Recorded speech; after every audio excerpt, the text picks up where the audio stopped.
बिस्मिल्लाहिर्रहमानिर्रहीम। अस्सलामुअलैकुम मेरे प्यारे प्यारे मेंबर्स, मैं हूँ वलीद रज़ा और आपको वेलकम करता हूँ आपके अपने यूट्यूब चैनल अलिफ़ किचन में।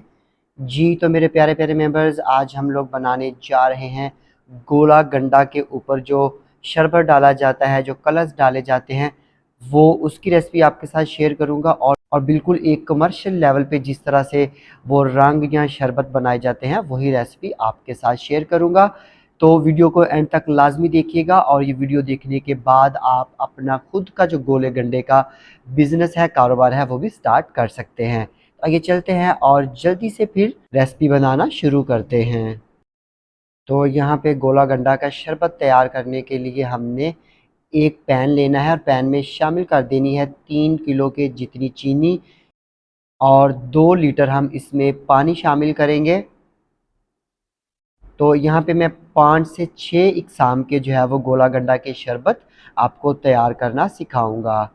तो यहाँ पे पानी शामिल करने के बाद हमने इसको मीडियम हाई फ्लेम पे कुक करना है और साथ ही साथ हमने इसमें चम्मच भी चलाते जाना है ताकि जो चीनी है वो पानी में अच्छे से डिज़ोल्व हो जाए।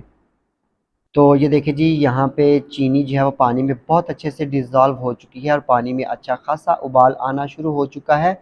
और अभी यहाँ पे हम इसमें शामिल करेंगे 1.5 चाय का चम्मच टाटरी या सिट्रिक एसिड।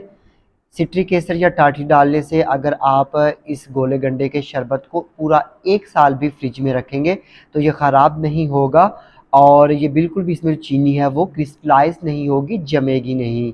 तो यहाँ पे टाटरी डालने के बाद, सिट्रिक एसिड डालने के बाद हम इसको अच्छे से मिक्स करेंगे। तो यहाँ पे टाटरी शामिल करने के बाद अभी हमने 10 मिनट के लिए इसको मीडियम फ्लेम पे कुक करना है ताकि ये जो शीरा है, इसमें हमने पानी शामिल किया है, वो थोड़ा सा ड्राई हो जाए और शीरा हमारी रिक्वायरमेंट के हिसाब से थोड़ा सा गाढ़ा हो जाए। क्योंकि बहुत ज़्यादा हमने इसको पतला लिक्विड भी नहीं रखना और बहुत ज़्यादा हमने इसको गाढ़ा भी नहीं करना है। तो यहाँ पे इसको कुक होने देते हैं और मिलते हैं आपसे 10 मिनट के बाद।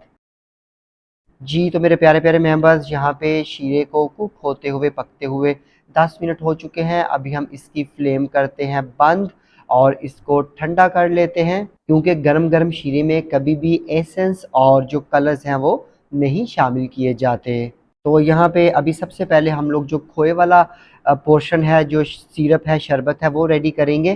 तो इसके लिए मैंने गरम गरम शीरे में से ही 1.5 कप के जितना शीरा ले लिया है और यहाँ पे ये मेरे पास तकरीबन 200 ग्राम के जितना खोया है और इस खोए के हमने छोटे छोटे पीसेस करके इस शीरे में शामिल कर देने हैं।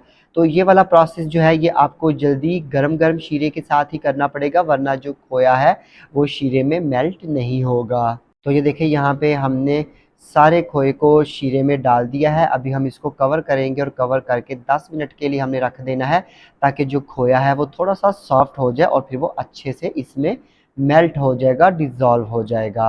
तो मिलते हैं आपसे 10 मिनट के बाद।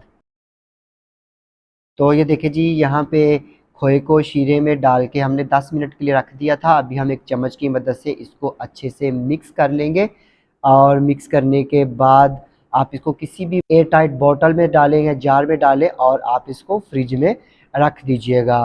तो इसका जो फ्लेवर है वो बहुत ही ज़्यादा मज़े का आता है। और यहाँ पे एक जो हमारा सिरप है, शरबत है, वो तैयार है। बाकी के लिए हमने सिरप को जो तैयार करके रखा है उसको अच्छे से ठंडा कर लेना है और फिर हमने जो बाकी के कलर्स हैं वो तैयार करने हैं। तो शीरे को हमने कम से कम जो है वो 8 घंटे के लिए रख के ठंडा कर लिया है। अभी हम उसमें कलर्स और जो एसेंस होते हैं, फ्लेवर्स होते हैं, वो शामिल करेंगे। लेकिन उससे पहले मैं आपको बताता चलूँ कि आपने इनको किस तरह की बॉटल्स में भरना है।